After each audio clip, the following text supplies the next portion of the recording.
عبید اللہ عمری نے نافع سے بیان کیا اور ان سے عبداللہ بن عمر رضی اللہ عنہ نے کہ جب یہ دو شہر بصرہ اور کوفہ فتح ہوئے تو لوگ حضرت عمر رضی اللہ عنہ کے پاس آئے اور کہا کہ یا امیر المومنین، رسول اللہ صلی اللہ علیہ وسلم نے نجد کے لوگوں کے لیے احرام باندھنے کی جگہ قرن منازل قرار دی ہے اور ہمارا راستہ ادھر سے نہیں ہے، اگر ہم قرن کی طرف جائیں تو ہمارے لیے بڑی دشواری ہوگی۔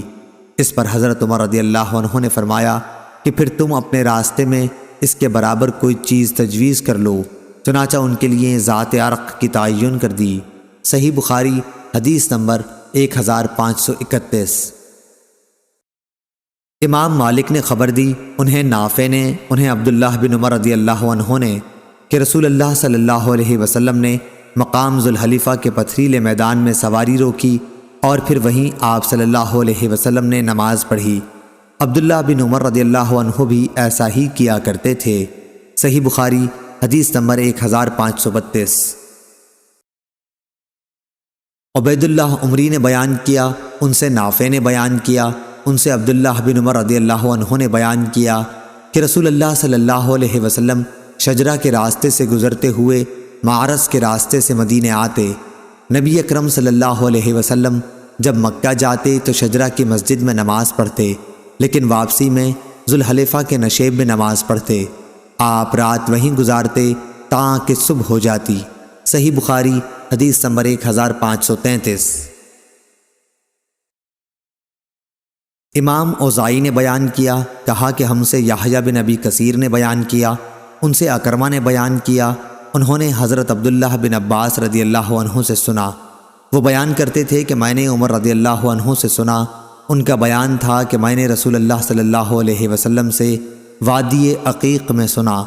آپ نے فرمایا تھا کہ رات میرے پاس میرے رب کا ایک فرشتہ آیا اور کہا کہ اس مبارک وادی میں نماز پڑھ اور اعلان کر کہ عمرہ حج میں شریک ہو گیا۔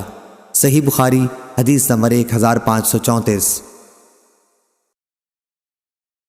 سالم بن عبداللہ بن عمر نے بیان کیا اور ان سے ان کے والد نے نبی کریم صلی اللہ علیہ وسلم کے حوالے سے کہ معرس کے قریب ذوالحلیفہ کے بطن وادی عقیق میں آپ صلی اللہ علیہ وسلم کو خواب دکھایا گیا، جس میں آپ سے کہا گیا تھا کہ آپ اس وقت بطحہ مبارکہ میں ہیں۔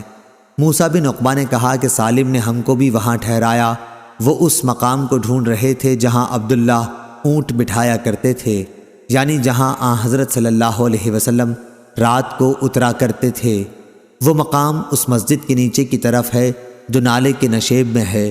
اترنے والوں اور راستے کے بیچوں بیچ وادی عقیق مدینے سے 4 میل بقیع کی جانب ہے۔ صحیح بخاری حدیث نمبر 1535۔ عطا بن ابی رباح نے خبر دی، انہیں صفوان بن یالی نے کہا کہ ان کے باپ یالی بن امیہ نے حضرت عمر رضی اللہ عنہ سے کہا کہ کبھی آپ مجھے نبی کریم صلی اللہ علیہ وسلم کو اس حال میں دکھائیے جب آپ پر وحی نازل ہو رہی ہو۔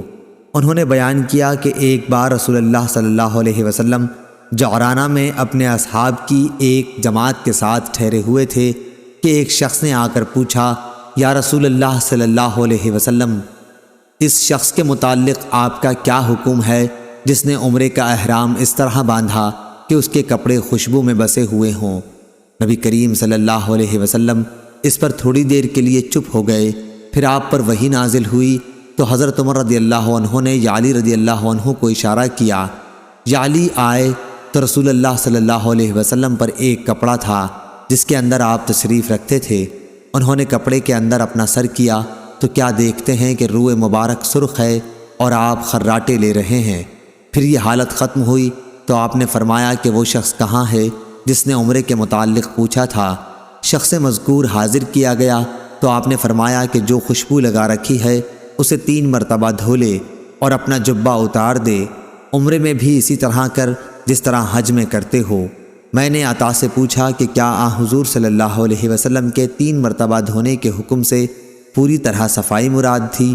انہوں نے کہا کہ ہاں۔ صحیح بخاری حدیث نمبر 1536۔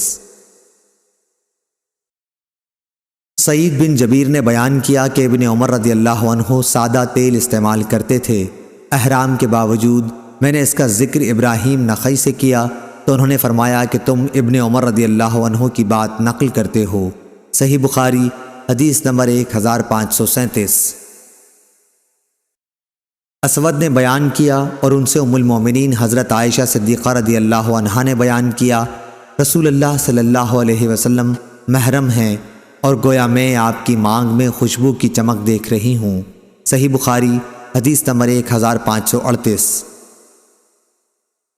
امام مالک نے خبر دی، انہیں عبد الرحمن بن قاسم نے، انہیں ان کے والد نے اور ان سے نبی کریم صلی اللہ علیہ وسلم کی زوجہ مطہرہ حضرت عائشہ صدیقہ رضی اللہ عنہا نے فرمایا کہ جب رسول اللہ صلی اللہ علیہ وسلم احرام باندھتے تو میں آپ کے احرام کے لیے اور اسی طرح بیت اللہ کے طواف زیارت سے پہلے حلال ہونے کے لیے خوشبو لگایا کرتی تھی۔ صحیح بخاری حدیث نمبر 1539۔ عبداللہ بن وہب نے خبر دی، انہیں یونس نے، انہیں ابن شہاب نے، انہیں سالم نے اور ان سے ان کے والد نے فرمایا ہے کہ میں نے رسول اللہ صلی اللہ علیہ وسلم سے تلبید کی حالت میں لبیک کہتے سنا۔ صحیح بخاری حدیث نمبر 1540۔